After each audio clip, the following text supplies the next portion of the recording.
Tema yang diangkat hari ini adalah, sesuai dengan stunting dan wasting, bukan hanya sekedar pendek. Eee, untuk kali ini kenapa dibahas stunting, nanti akan diajarkan oleh Dokter Windy, apa sih bahaya dari stunting, apa yang membedakan stunting dengan yang lainnya dan apa saja bahayanya. Lalu bagaimana cara mencegahnya, supaya anak kita tidak stunting. Baik, Ya, baik 40 Dokter. menit ke depan saya mau cerita tentang stunting dan wasting.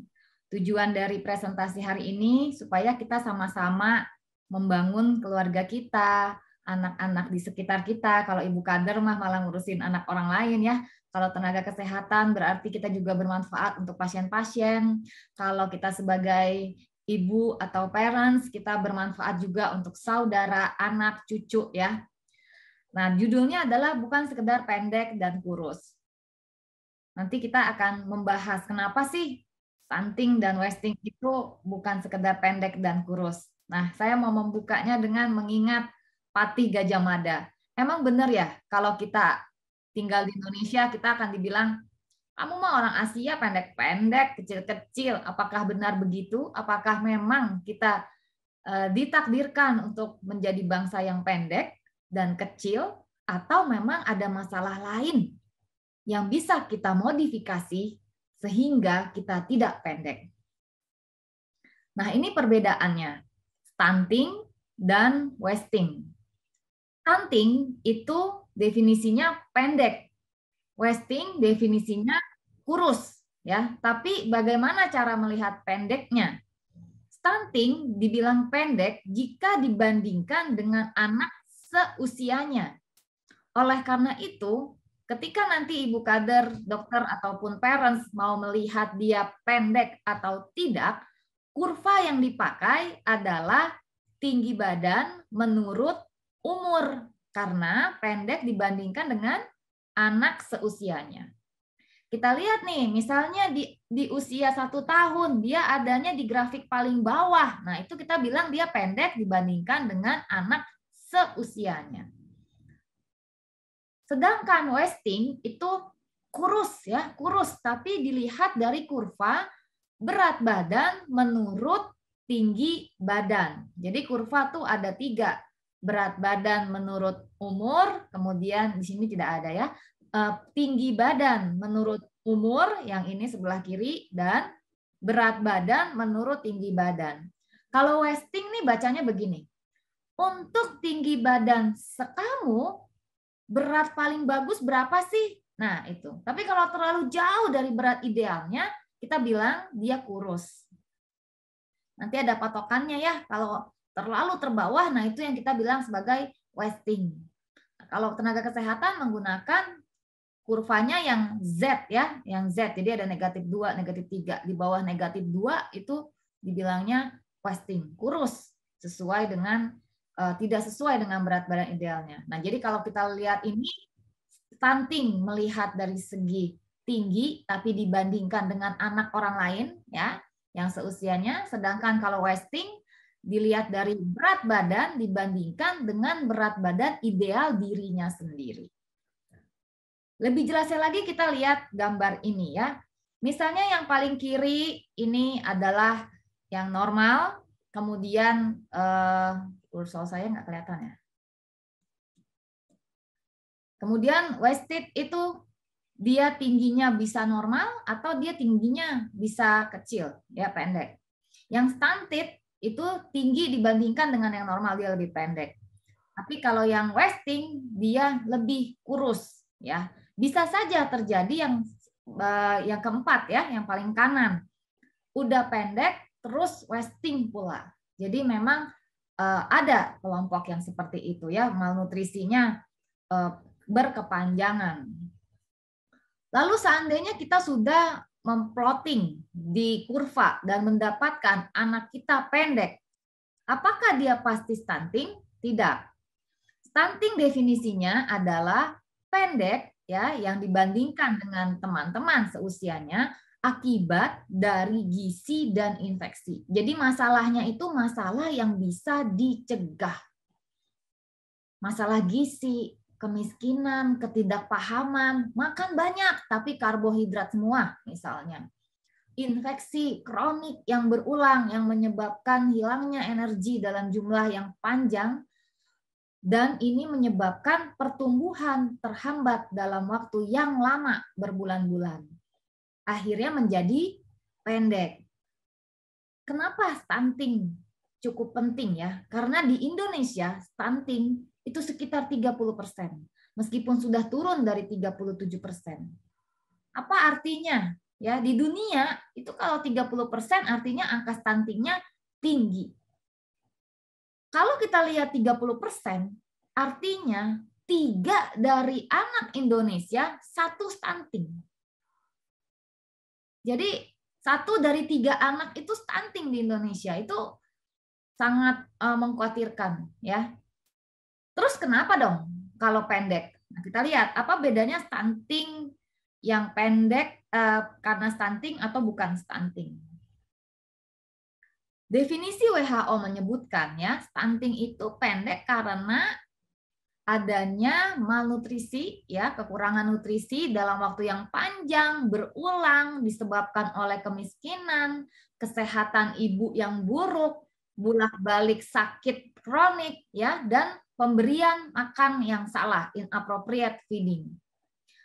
Kalau kita lihat definisinya WHO, semua yang kita highlight ini yang saya buat tebal dan besar, semua bisa dicegah. Kita bisa membuat hidup kita menjadi lebih baik. Kita bisa membuat kesehatan remaja dan ibu-ibu menjadi lebih baik. Bisa dicegah penyakit-penyakit menular ya. Bagaimana kalau kita mendapatkan anak pendek? Apa sih bedanya dengan pendek yang bukan stunting ya? Stunting dan bukan stunting didiagnosis oleh dokter spesialis anak. Karena apa? Harus membedakan dengan pendek yang bukan stunting. Pendek secara umum dibagi 2, variasi normal, variasi tidak normal. Yang variasi normal itu contohnya familial. Familial itu memang genetik. Jadi orang tuanya, neneknya, kakeknya, jadi secara genetik memang dia pendek, sehingga tidak ada masalah nutrisi sebelumnya. Dia tidak punya masalah dengan penyakit yang berulang atau kekurangan makanan, tidak ada masalah itu. Atau variasi normal lain adalah constitutional growth delay. Apa sih ini?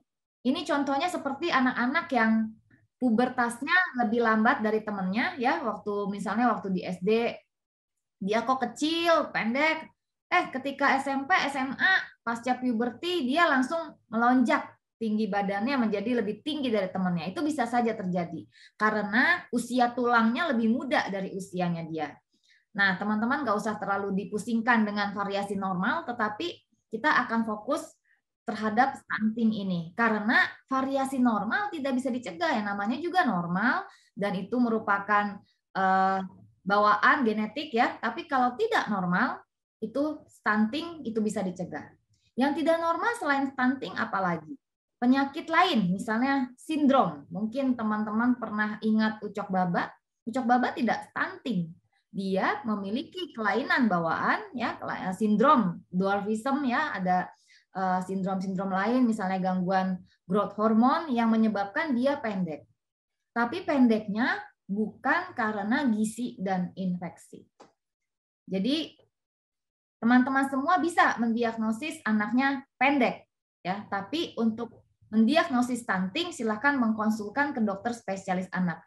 Sepemahaman saya, Juknis di Kementerian Kesehatan, ketika di puskesmas ditemukan stunting, dia akan merujuk ke RSUD karena RSUD yang akan memiliki kompetensi untuk mendiagnosis dan tata laksana. Apa bedanya stunting? Pendek karena stunting, pendek karena bukan stunting. Perbedaannya di perkembangan otak. Ini ada sebuah gambar ya, di sebelah kiri bawah itu adalah jaringan otak ya, jaringan otak yang gizinya baik, cabang-cabangnya banyak, penuh ya. Jadi otaknya saling bekerja sama satu sel dengan satu sel yang lain, sehingga kalau berpikir lebih cepat, berhitung lebih cepat, bermemori lebih kuat. Tapi lihat, kalau otaknya tidak diberi makan, maka cabang-cabang otaknya menjadi lebih botak. Ya, cabangnya menjadi lebih botak, lebih pendek. Nah, ini kalau kita lihat di radiologi ya, di kanan atas itu anak-anak yang stunting, yang sebelah kiri otaknya lebih polos ya, lebih kecil-kecil dibandingkan dengan yang tidak pernah terjadi gangguan pertumbuhan. Jadi pertumbuhan otaknya lebih ruwet, dan kalau otaknya lebih ruwet, cabangnya lebih panjang, artinya dia akan bekerja lebih baik dengan IQ yang lebih tinggi. Lalu bagaimana kita bisa menilai apakah kalau anak kita stunting udah pasti IQ-nya rendah? Tidak. IQ itu menjadi turun daripada optimalnya dia. Ya, jadi bisa turun 10 sampai 15 poin kalau dia stunting dibandingkan dia tidak stunting. Ya. Ini adalah gambaran kalau IQ-nya rendah. Karena stunting ini merupakan lingkaran setan, lingkaran yang terus berputar dari generasi ke generasi lainnya dan melestarikan lingkaran kemiskinan. Ibu-ibu selalu bilang gini, anak saya tuh pintar, udah bisa jalan, udah bisa naik tangga, sudah bisa panjat-panjat. Tapi stunting bukan sekedar dia nggak bisa apa-apa, nggak bisa jalan dan nggak bisa manjat gitu ya. Karena kalau kita ingat waktu kita di SD atau di SMP, semua orang bisa jalan, semua orang bisa naik tangga. Tapi siapa yang paling cepat menerima ilmu saat di kelas? Yang paling cepat ya untuk menjawab pertanyaan guru misalnya, atau yang juara satu terus, atau yang udah dikasih les juga nggak ngerti-ngerti, atau 2-3 kali tidak naik kelas. Nah, stunting efeknya akan terlihat di saat-saat itu. Prof. Damayanti ya pernah melakukan presentasi penelitian bahwa kalau pertumbuhan otak anaknya pada anak stunting itu kelihatannya SD dan SMP. Kerugian ekonomi dari stunting sangat berat ibu-ibu. Anak-anak akan lebih tinggi angka kematiannya pada anak yang stunting dibandingkan yang tidak. Kalau dia sakit berulang, maka kerugian secara ekonomi juga tinggi. Jangan bilang, ada BPJS, sakit nggak apa-apa. Tapi lihat, angka kematian, angka kerugian, dia harusnya sekolah, dia harusnya bermain, harusnya dia distimulasi menjadi lebih baik. Dan beban ekonomi secara individu dan nasional juga sangat berat. Dan bayangkan kalau angkanya tetap 30% di Indonesia, 1 dari 3 anak stunting, maka generasi penerus kita akan seperti apa? Jadi pejabat, nggak bisa bikin program, tapi bisanya cuma korupsi. Slide selanjutnya. Jadi yang tadi kan stunting ya. Stunting itu ukuran tubuhnya pendek, dia terjadi gangguan nutrisi yang sangat panjang dengan penyakit kronik, jadi sehingga dia pertumbuhannya terganggu dalam waktu yang cukup lama. Yang ini wasting. Jadi dia kehilangan berat badan dalam waktu yang lebih cepat dibandingkan stunting, sehingga menghasilkan anak yang sangat kurus ya. Jadi ini sangat kurus. Penyebabnya apa? Penyakit dan makanan. Jadi sebenarnya 2 itu saja. Penyakit dan makanan menyebabkan stunting, menyebabkan wasting. Jadi yang satu pendek, yang satu sangat kurus ya. Sehingga apa yang terjadi kalau anak itu sangat kurus? Slide.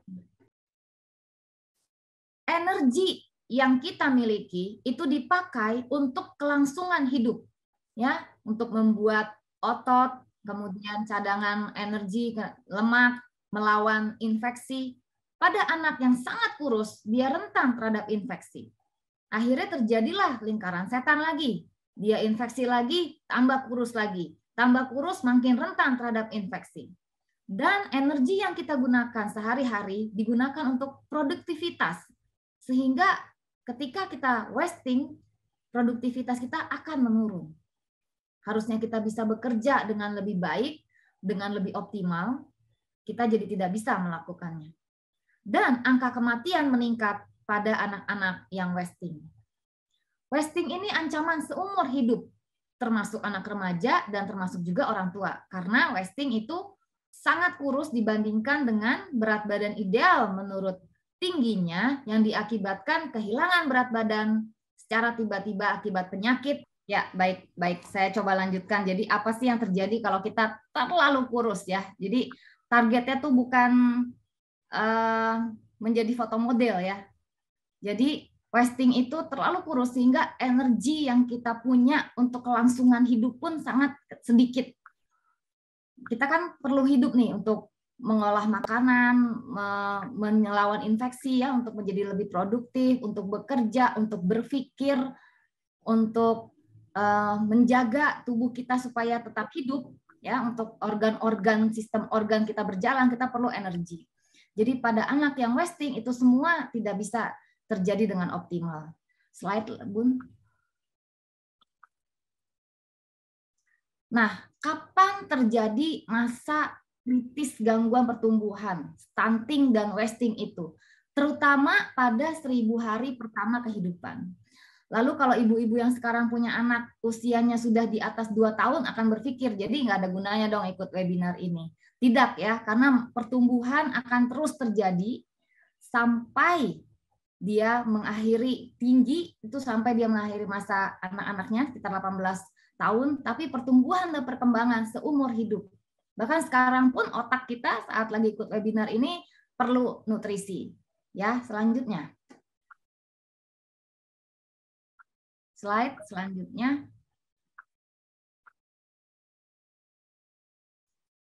Slide selanjutnya. Sorry. Ups, kok. Ya, ini 1000 hari pertama kehidupan. 1000 hari itu terdiri dari apa? 270 hari di dalam kandungan, 180 hari selama masa menyusui, dan 550 hari selama pemberian makanan padat.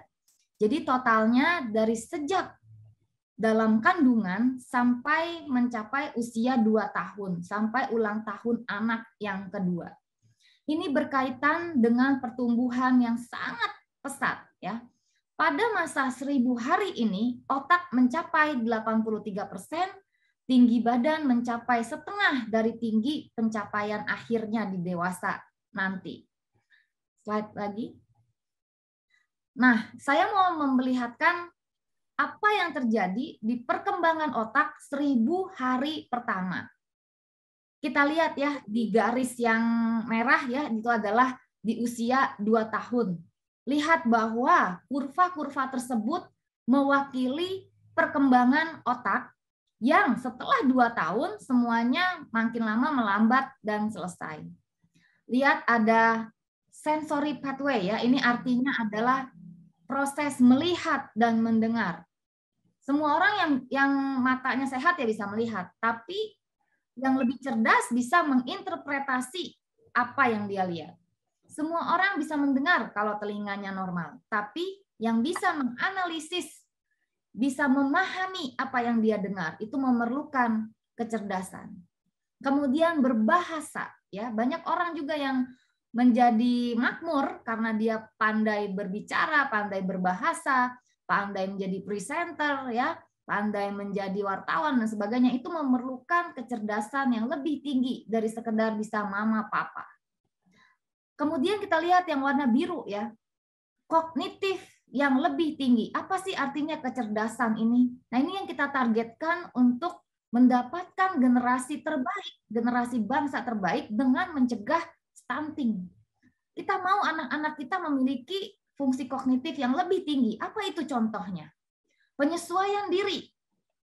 Apabila ada masalah, dia tahu bagaimana berstrategi. Memiliki perencanaan. Perencanaannya itu plan A, plan B, plan C. Nah, itu yang harus dimiliki oleh seorang manusia. Memiliki imajinasi. Memiliki kemampuan mengambil keputusan. Kita lihat ya, kalau di sebuah perusahaan yang punya program, yang punya kemampuan lebih baik dalam mengambil keputusan, gajinya akan lebih tinggi daripada yang menjalankan instruksi. Nah, semuanya ini terbentuk paling banyak dan paling pesat perkembangan otak 2 tahun pertama. Jadi kalau orang komputer bilangnya Pentium berapa gitu ya. Nanti tinggal kalau Pentium yang udah bagus tinggal Mau dikasih les apa, mau disekolahin apa, itu udah paham. Banyak orang-orang yang ketika menghadapi masalah, dibanding dia berpikir, dia lebih cepat marah. Tunggu dulu, karena ini berkaitan dengan fungsi otak, ya, bukan dia mah emang bawaannya begitu, bukan begitu, karena cara berpikir, problem solving, ya, itu pemecahan masalah itu berkaitan dengan kecerdasan, ya, termasuk dengan memori, ya, dan sebagainya. Slide. Setelah saya bicara tentang perkembangan otak, kita lihat slide berikutnya. Slide berikutnya. Apakah sudah? Slide berikutnya. Bunda, Wati? Slide berikutnya, Bunda. Iya. Nah, ini saya bicara tentang volume otak, ya. Jadi, kalau tadi itu bagaimana otak bertumbuh 2 tahun pertama, ya, luar biasa. Meskipun kita lihat anak 2 tahun belum bisa ngapa-ngapain, ya, kelihatannya 2 tahun baru bisa main-main saja gitu, ya. Toilet training aja belum bisa, tapi itu yang terjadi di otaknya anak-anak kita. Lalu apa yang terjadi dengan volumenya? Lihat, ya, di angka 2 tahun saya garis merah bahwa volume otak berkembang sangat pesat di 2 tahun pertama. 83%. Sisanya lambat sampai umur 18 tahun. Jadi paling 1 tahun sekitar 1%. Apa yang terjadi kalau 2 tahun pertama gizinya buruk, otaknya makan dari mana? Pertumbuhan otak perlu protein, perlu lemak, sehingga nutrisi makro sangat penting sekali. Selanjutnya, slide selanjutnya. Nah, mari kita membantu anak-anak ini untuk mencapai impiannya di masa depan kelak dengan mencegah stunting. Dengan mencegah stunting, kita otomatis akan mencegah wasting, ya, karena wasting itu kehilangan energi, kehilangan berat badan yang dalam waktu yang cepat. Kita akan urai satu persatu, silakan slide selanjutnya. Kita urai satu persatu dari masa kehamilan. Tadi kan dibagi menjadi 3, ya, masa kehamilan, masa menyusui, dan masa makanan padat. Masa kehamilan, kemarin beberapa waktu lalu, ya, saya menolong persalinan sesar dengan Dr. Objin, ada beberapa ibu, kadar zat besinya sangat rendah. Sangat rendah. Zat besi itu digunakan tubuh kita untuk membentuk sel darah merah, membawa nutrisi dan oksigen ke seluruh tubuh. Jadi bagaimana nih pola makan remaja putri? Itu yang kita pertanyakan. Karena bukan pola makan ibu hamil, ya, remaja putri. Karena remaja putri adalah calon ibu hamil. Karena untuk mendapatkan anemia defisiensi besi itu ceritanya tidak sebentar. Kemudian perencanaan keluarga. Pernah suatu hari di praktek ada anak umur 3 tahun, konsultasi karena belum bisa bicara, kemudian kakaknya masuk, umur 5 tahun, masih pakai popok dan dot, kemudian adiknya yang umur 1 tahun, baru belajar jalan, ikut masuk ke ruang praktek, dan si ibunya sangat kesulitan duduk karena sedang hamil besar. Bagaimana mungkin dengan perencanaan keluarga yang seperti itu kita bisa mendapatkan kualitas generasi yang baik? Sementara si ibunya juga sebagai pabrik harus dibuat sesehat mungkin untuk melahirkan dan hamil. Dan dengan waktu 24 jam sehari, anaknya 5, 6, ya, itu apakah mampu menghasilkan generasi yang tidak stunting? Mari kita evaluasi perencanaan keluarga masing-masing diri kita sendiri, ya. Kemudian pastikan memeriksa dan kelahiran oleh tenaga kesehatan. Ya, bidan itu sekarang sudah disebar ke seluruh Indonesia, ya, bidan desa, ya. Harusnya cukup mungkin untuk mendapatkan pelayanan kehamilan dan kelahiran oleh tenaga kesehatan. Lalu lakukanlah imunisasi sebelum dan saat hamil, ya, nanti bisa dilihat di program imunisasi baik Depkes maupun CDC. Dan lihat nutrisi dan olahraga. Jadi tetap aktif dan nutrisi. Nutrisinya seperti apa? Nutrisinya kita pakai MyPlate tetap, ya. Jadi 1 piring dibagi 4. Ada protein, ada sayur, ada buah, dan ada karbohidrat. seperti beras-berasan dan biji-bijian itu ya. Plus 1 porsi untuk si baby. Yang salah, makannya terlalu sedikit. Sehingga ibunya kurus, bayinya gagal tumbuh. Atau terlalu banyak, akhirnya obes, tekanan darah tinggi, bayinya juga bisa gawat janin. Atau proporsinya salah, karbohidrat terlalu banyak, makan nasi sama mie, kentang goreng. Nah, mana proteinnya? Bakmi sepanci, diaurin sedikit saja ayamnya. Atau soto, kuah, mie, tapi dagingnya cuma sepotong. Nah, mungkin itu yang bisa kita evaluasi untuk masa kehamilan ya, ibu-ibu kader, tolong dibantu ini ibu-ibu hamil. Slide. Remaja putri, ini sering terlupakan. Ibu hamil kan banyak tuh yang ngurusin, ya nggak? Puskesmas, dokter obgyn, mertua, orang tua, suami. Wih, pokoknya untuk menyambut kelahiran anak yang dinantikan pasti banyak yang ngurusin. Tapi bagaimana dengan remaja putri? Yang pertama, mereka kadang-kadang sudah tidak lagi dibawa ke dokter anak. Betul nggak? Yang dibawa ke dokter anak di bawah 5 tahun. Karena imunisasinya masih rutin. Mereka sudah tidak lagi posyandu. Dan mereka punya ancaman body image. Kalau kurus cantik. Saya juga mau kurus. Saya olahraga setiap hari makanya. Tapi seperti apa yang cantik? Yang gizinya cukup. Jangan lupa nih, ini kita ngomongin stunting, tapi jangan lupa ya bahwa obesitas juga merupakan ancaman di negara kita. Remaja yang obes itu naik 2 kali lipat karena pola makan yang salah. Jadi nanti ada yang bingung, Dokter Windy, jadi kita harus makannya gimana sih? Kurus salah, pendek salah, gemuk juga salah. Betul sekali, kita harus memperbaiki kualitas dan kuantitas. Kalau kembali kepada definisi wasting tadi dari WHO, itu yang masalah itu 2. Kuantitas dan kualitas. Makannya sih banyak, tapi kalau kualitasnya kurang akan menjadi malnutrisi juga ya. Kita lihat bahwa angka anemia cukup tinggi dan ini mempengaruhi kesehatan janin, keamanan persalinan dan kesehatan si ibu juga. Slide selanjutnya. Masuklah ke masa menyusui ya. Di grup ini kalau ada pasien narkas yang datang di usia masa menyusui, pasti saya bawel sekali. Kenapa? Karena fase menyusui ini 0 sampai 6 bulan sangat tinggi sekali pertambahan berat badannya. 3 bulan pertama bisa naik 1 kilo, bahkan sampai 1,2 kilo 1 bulan pertama. Ya nggak ibu-ibu kader? Kalau nimbangin bayi kan 1 bulan naik 1 kilo, 1 bulan naik 1 kilo. Tapi setelah masa menyusui, pertambahan berat badan 300-400 gram. Oleh karena itu, jangan gagal di masa menyusui. Jangan pernah punya hutang terlambat pertumbuhan di masa menyusui. Silahkan buka YouTube Yayasan Orang Tua Peduli, cari ASI dan menyusui. Karena saya tidak bahas di sini ya. Kedua, apa yang menyebabkan tadi stunting? 1, gizi, 2, infeksi.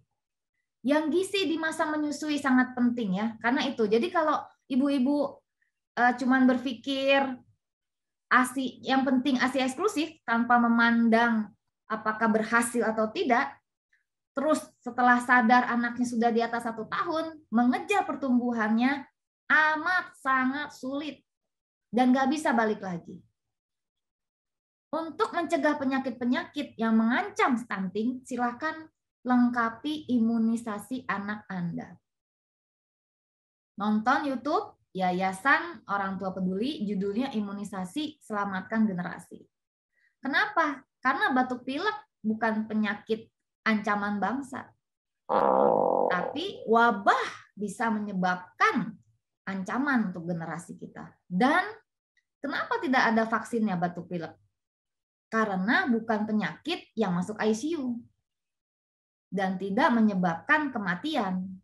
Jadi silahkan lengkapin imunisasinya, pelajari masing-masing satu-satu penyakit yang bisa kita cegah dengan imunisasi. Selanjutnya,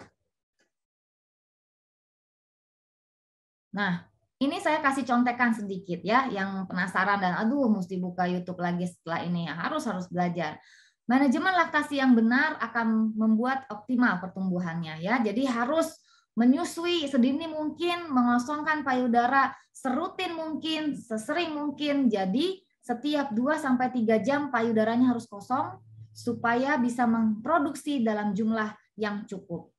Ya, dan bayi menyusui 15 menit pun sebenarnya sudah kenyang karena high milk keluarnya 7-10 menit ya. Nanti lebih lengkapnya ada di webinar di YouTube. Slide selanjutnya. Bagaimana dengan imunisasi? Ya, kuncinya cuma 2. Lengkap dan tepat waktu. Pernah seorang ibu datang ke praktek, dia mau imunisasi yang enggak panas katanya. Imunisasi yang nggak panas itu harganya mahal, impor.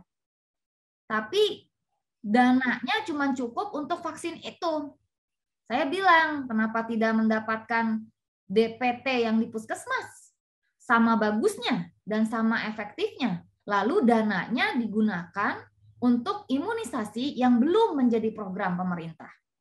Ada imunisasi pneumokokus, rotavirus, hepatitis A, cacar air ya, itu banyak imunisasi yang belum menjadi program pemerintah sehingga kita harus membayar dengan biaya sendiri. Jadi kalau kita memiliki imunisasi yang lengkap, semakin banyak penyakit yang menyeramkan yang bisa dicegah. Yang kedua, tepat waktu. Jadwal rekomendasi IDAI 2020 itu dimanapun bisa didapatkan, di googling dimanapun, di browsing di internet dimanapun, mudah sekali didapatkan dan kita tinggal lihat umur berapa harus dapat imunisasinya apa. Contoh, umur 2 tahun, umur 2 bulan harus imunisasi DPT, HIV, hepatitis B, rotavirus, pneumokokus. Ya berikanlah di saat umur 2 bulan itu semua yang direkomendasikan oleh IDAI. Bukan berarti nanti dah ditusuknya besok aja, kalau ditusuk 2 kali kesian. Nah, itu tidak sesuai dengan prinsip sukses imunisasi ya, jadi harus tepat waktu. Slide selanjutnya.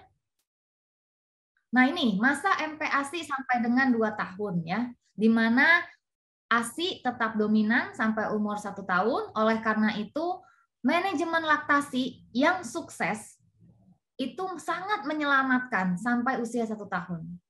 Jangan bilang, udah makan ini, nggak usahlah mikirin menyusui, kan udah mulai makan. Jangan lupa bahwa makanan menyumbang 30% dari kebutuhan kalori selama masa 6-12 bulan. Dan berikanlah MPASI dengan kualitas terbaik. Jangan lupa, yang tadi pertumbuhan otak itu harus dikasih makan. Ya, otak makannya dari mana? Dari nutrisi terbaik. Nah, kenapa MPASI-nya harus tepat waktu 6 bulan? Karena kita lihat kalau di grafik sebelah kiri yang warna kuning, ASI sudah tidak mampu lagi mendukung pertumbuhan bayi sehingga harus dibantuin, harus ditambahkan dengan makanan padat. Nah, jadi siapa sekarang yang membantu ASI? Apakah kerokan pisang? Apakah bubur nasi encer? Tidak mungkin, ibu-ibu. Yang bisa membantu ASI yang levelnya sama kualitasnya, protein hewani. Jangan lupa karbo dan protein hewani proporsinya harus sama. Nah, ini yang sering terjadi di lapangan. Coba nanti ibu-ibu kader kalau ada pasien yang 6-12 bulan, tanya aja makan apa, proporsinya apa. Ajari mereka mengenali perbedaan ini karbo, ini protein hewan gitu. Telur protein hewani, ikan protein hewani.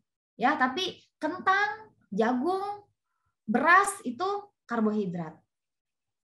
Yang kedua, kepentingan dari MPASI adalah mencukupi kebutuhan besi yang sudah sangat habis di usia 6 bulan. Grafik di sebelah kanan terlihat yang tadinya penuh warna merah, kebutuhan besinya tercukupi dari dalam kandungan, kemudian mulai habis di usia 6 bulan. Oleh karena itu, MPASI harus tinggi zat besi. Apa MPASI yang tinggi zat besi? Balik lagi ke protein hewani. Kemudian ada ibu-ibu yang bertanya, berarti duit harus banyak dong untuk makan yang berkualitas. Setahu saya ketika ibu-ibu berpikir bahwa harus beli salmon yang harganya 600.000 1 kilo, tentu akan berpikir MPASI anak saya susah dong kalau berkualitas. Tapi ketika kita melihat telur harganya 28 sampai 29.000 per kilo, harusnya tidak susah memberikan protein hewani ya, apalagi ikan kembung sama ikan lele kan harusnya juga tidak mahal. Kita lihat bahwa yang besi dari ASI itu yang warna kuning sangat sedikit. Inilah alasannya ibu hamil tidak boleh anemia, karena dia harus memberikan zat besi kepada bayinya dalam kandungan, jadi bukan melalui ASI. Ya, jadi bayi dapat zat besi dari kandungan. Kemudian selanjutnya kita lihat, saya tidak akan banyak membahas MPASI karena teman-teman bisa menonton drama MPASI Ekspektasi dan Realita di YouTube Yayasan Orang Tua Peduli. Sekedar tips saja, prinsipnya harus berkualitas dengan kuantitas yang cukup dan harus menyenangkan. Ya, kita juga kalau mau kuliner kan harus milih yang kita selera gitu. Ini bukan prinsip, resepnya, cara masaknya, alat masaknya. Ya, jadi kalau ada ibu-ibu datang, "Dok, mau konsultasi MPASI, mereknya apa, Dok? Kalau mau pakai misalnya mentega gitu ya." Nah, itu nggak ada aturannya, Bu. Tidak ada aturannya. Terus masaknya harus gimana? Harus disaring, apa di blender, apa pakai slow cooker? Itu tidak ada aturannya. Ya, di seluruh Indonesia setiap dapur orang itu berbeda. Dan setiap daerah di dunia ini memiliki sumber daya alam juga yang berbeda. Ada yang penuh dengan ternak sapi, ada yang banyak dengan ternak ayam, ada yang dekat sekali dengan laut. Jadi itu berbeda-beda, tapi prinsipnya dahulukan protein hewani dengan kuantitas yang cukup. Selanjutnya,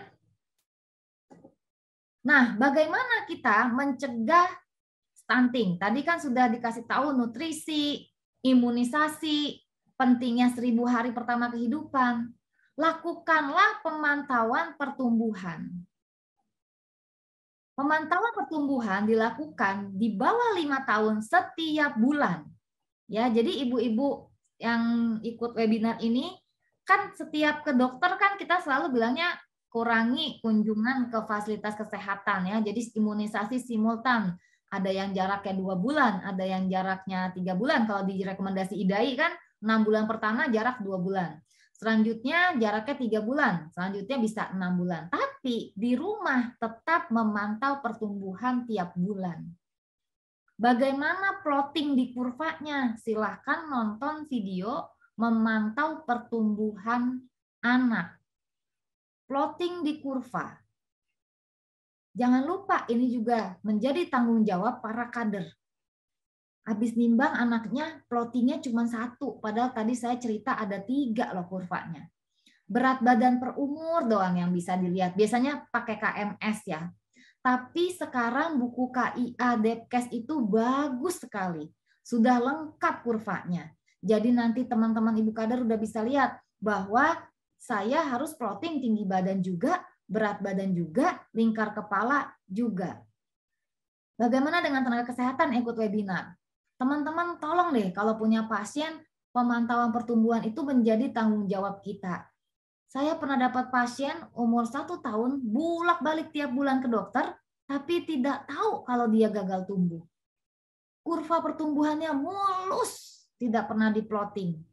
Berat badan diukur, tapi ditimbang, ditulis di buku kesehatan tanpa ada interpretasi dan analisis. Sehingga ketika datang, dia baru sadar pas diplotting, iya ya, sudah ada perlambatan pertumbuhan dari awal kelahiran. Saat fase laktasi. Saat fase laktasi, 1 kilo sebulan harusnya naik. Dia jadi naik 600, udah happy.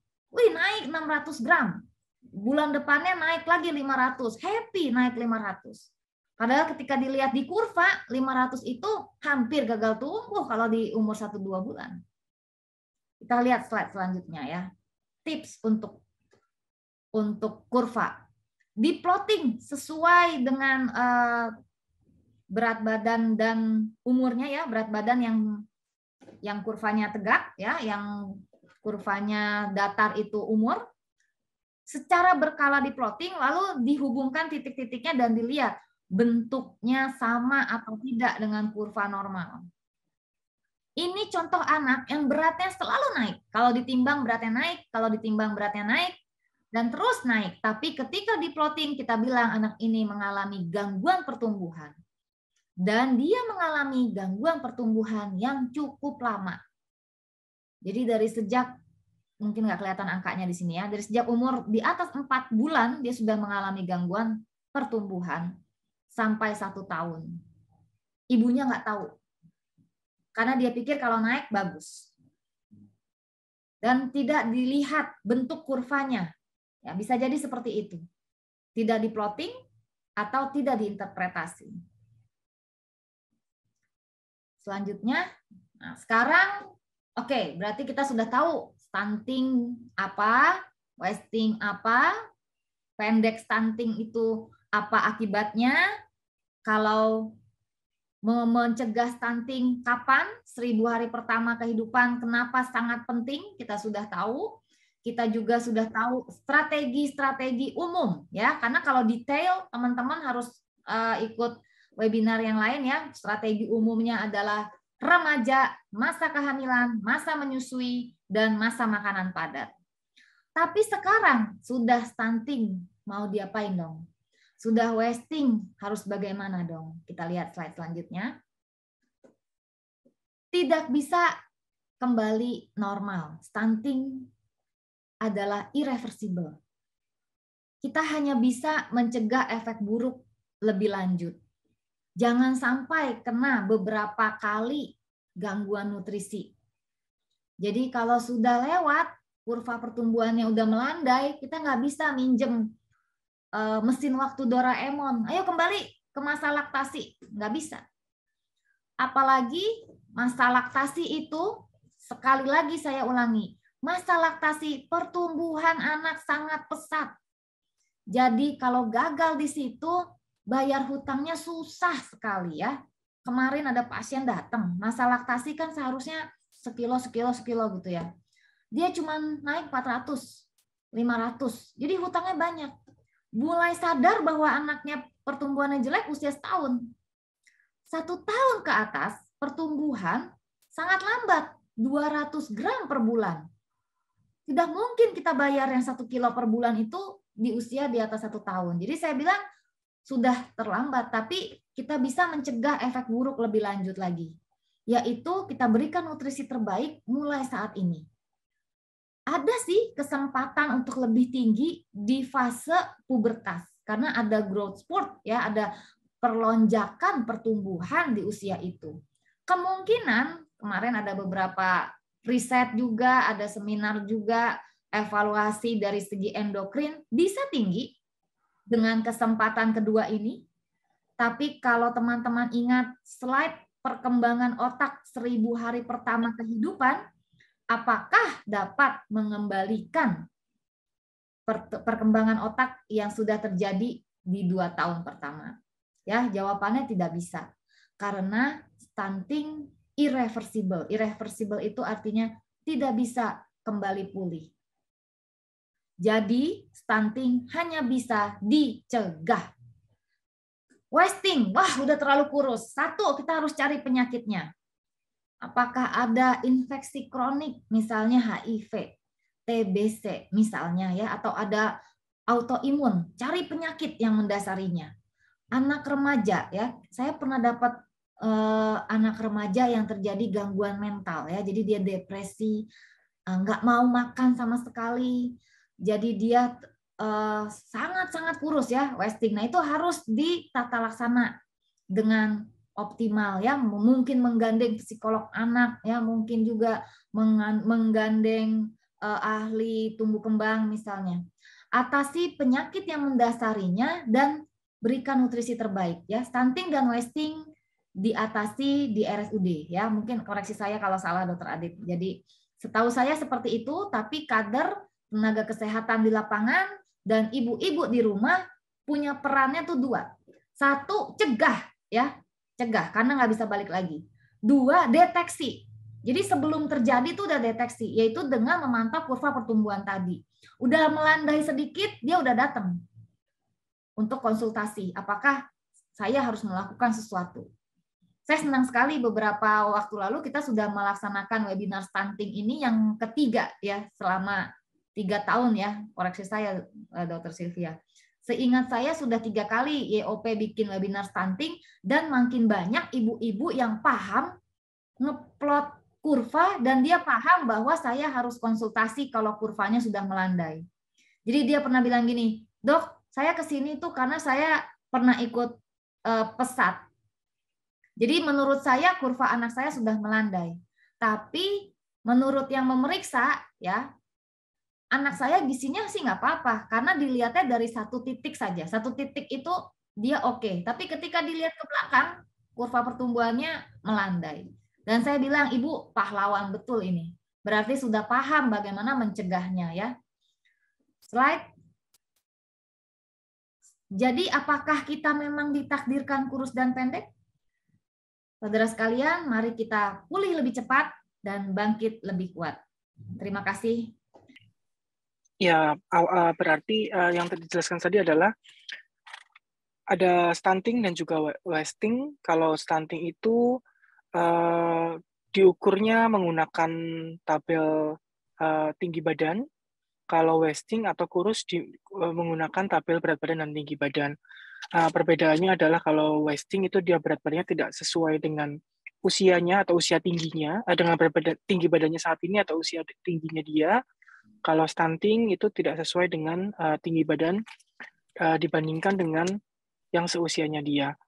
Stunting disebabkan oleh malnutrisi, poin utamanya adalah malnutrisi yang disebabkan bisa karena makannya kurang, atau infeksi berulang atau sakit berulang, kemiskinan, dan segala macam yang tadi sudah dijelaskan semuanya, dan terjadi cukup besar di Indonesia, kurang lebih dari 30%, atau 1 dari 3 anak di Indonesia terlaporkan stunting atau gangguan nutrisi. Lalu kalau untuk stunting sering dihubungkan dengan yang kita takutkan dari stunting adalah perkembangan otaknya terganggu berhubungan dengan IQ anaknya nanti, ya, yang tentunya akan berdampak pada kualitas hidupnya. Dan juga kalau memang anaknya stunting, nanti tentunya akan terganggu ekonomi ke depannya ya. Lalu untuk wasting, resikonya adalah produktivitas anaknya terganggu, anaknya rentan infeksi atau rentan sakit, tentunya juga berhubungan dengan ekonomi keluarga karena akan bolak-balik dibawa ke rumah sakit, dan angka kematiannya juga meningkat. Yang perlu diperhatikan adalah pemberian nutrisi untuk ibu pada saat calon ibu, yaitu masih remaja, yang sering tadi Dr. Windy bilang sudah sangat sering terlupakan. Nutrisinya harus baik. Lalu pada saat hamil, mungkin semua tadi juga ingat bahwa nutrisinya harus menggunakan yang my plate dan ditambah 1 porsi. Kita anggap berarti tambah 1 porsi untuk anaknya ya. Dan juga nutrisi dan olahraga yang baik, dan imunisasi sebelum dan sesudah. Lalu untuk pada saat menyusui juga harus optimal, perlu diperhatikan kuantitasnya juga. Lalu untuk pada saat menyusui itu adalah yang terpenting. Tadi Dr. Windy sudah ulang-ulang berkali-kali, pada saat menyusui itu pertumbuhan paling pesat, sehingga akan sangat susah mengejarnya apabila terlambat di masa-masa saat menyusui atau 6 bulan pertama itu. Untuk MPASI, perlu diperhatikan kualitas dan juga kuantitasnya. Kalau kualitasnya yang bisa menggantikan dengan ASI dengan baik adalah protein hewani, dan harus dipastikan juga kuantitasnya cukup. Ya. Lalu untuk pencegahannya sudah sangat jelas, yaitu kita harus memperbaiki nutrisinya, dan kalaupun nanti kita bisa berhasil memperbaiki nutrisinya apabila anaknya sudah keburu stunting, ya yang perlu kita khawatirkan adalah apakah pertumbuhan otaknya masih bisa baik atau enggak. Jadi kata kuncinya yang paling penting adalah mencegah dengan nutrisi yang baik di poin-poin yang tadi sudah dijelaskan, yaitu pada saat hamil, pada saat remaja putri, pada saat menyusui, dan juga pada saat pemberian MPASI.